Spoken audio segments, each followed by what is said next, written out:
Dios los bendiga a todos en el nombre de Jesús. Vamos a meditar 1 Samuel 16:14. Dice: el espíritu del Señor se apartó de Saúl, y un espíritu malo de parte del Señor le atormentaba. Entonces los siervos de Saúl le dijeron: he aquí ahora un espíritu malo de parte de Dios te está atormentando.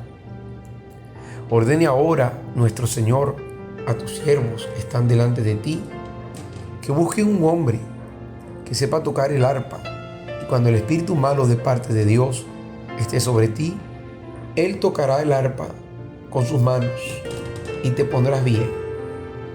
Entonces Saúl dijo a sus siervos: buscadme ahora un hombre que toque bien y traédmelo. Y respondiendo uno de los mancebos y dijo: he aquí, he visto a un hijo de Isaí, el de Belén, que sabe tocar, es poderoso y valiente, un hombre de guerra, prudente en su hablar, hombre bien parecido, y el Señor está con él. Entonces Saúl envió mensajeros a Isaí y dijo: envíame a tu hijo David, el que está con el rebaño.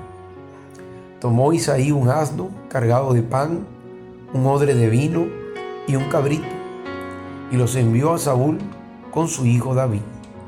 David fue a Saúl y le servía, y Saúl lo amó grandemente y lo hizo su escudero. Y Saúl envió a decir a Isaí: te ruego que David se quede delante de mí, pues ha hallado gracia ante mis ojos. Sucedía que cuando el espíritu malo de parte de Dios venía a Saúl, David tomaba el arpa, la tocaba con su mano, y Saúl se calmaba y se ponía bien, y el espíritu malo se apartaba de él. Muchas personas están actuando como Saúl y como los siervos de Saúl. Ellos sabían que el espíritu malo que atormentaba a Saúl lo estaba atormentando porque él se había apartado de Dios, porque el espíritu de Dios se había apartado de Saúl, ya que Saúl había dejado de obedecer a Dios, de servir a Dios.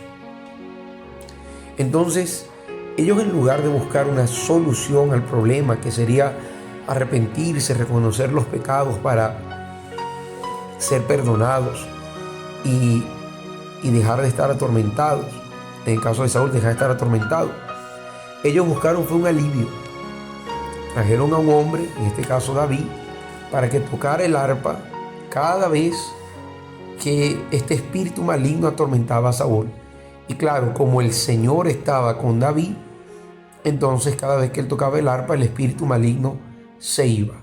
Y muchas personas actúan de esa manera cada vez que están enfermas, tristes, afligidas, desesperadas, llenas de problemas.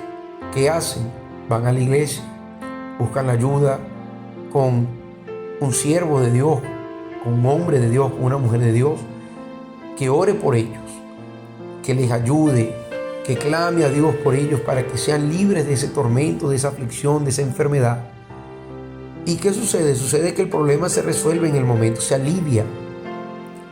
El tormento se va, el dolor se va. Pero como esa persona, así como Saúl, no reconoce su pecado, no reconoce delante de Dios su falla, no reconoce sus errores, no se arrepiente de su mal camino, entonces ¿qué sucede? Que eventualmente ese espíritu malo vuelve. Y sabemos que vuelve peor, con 7 peores, como enseñó el Señor Jesús. Y aquella persona nunca tiene una solución definitiva a su condición. Ella va a la iglesia, alivia el dolor, alivia la carga, pero luego vuelve a retroceder y vuelve el espíritu malo para atormentarle. Quizás ese es su caso. Rompa ese círculo vicioso y reconozca a Dios como el Señor de su vida.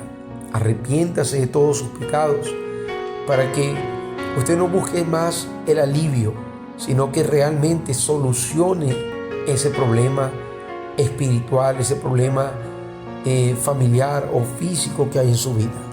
No sea como Saúl. ¿Quién sabe cuántas veces David habrá tocado el arpa para Saúl? Quizás lo hizo muchas veces, pero al final Saúl no se arrepintió, nunca reconoció su pecado y terminó perdiendo la vida, atormentado y sufrido, porque él nunca reconoció. Él solo se conformaba con sentir un alivio momentáneo. No comete ese error de Saúl. No se conforme con que, bueno, oraron por mí, ya me siento mejor. Busque de hecho y de verdad la solución a su problema, que es el perdón de pecados, pedir el perdón de pecados, renunciar a la vida vieja para que Satanás ya no tenga más dominio sobre usted. Por más que oren por ti y se alivie, si usted no abandona el pecado, el mal siempre va a regresar y usted siempre va a sufrir a causa de ese tormento, de ese mal. Medite en esto, reflexione y en el nombre de Jesús sea libre.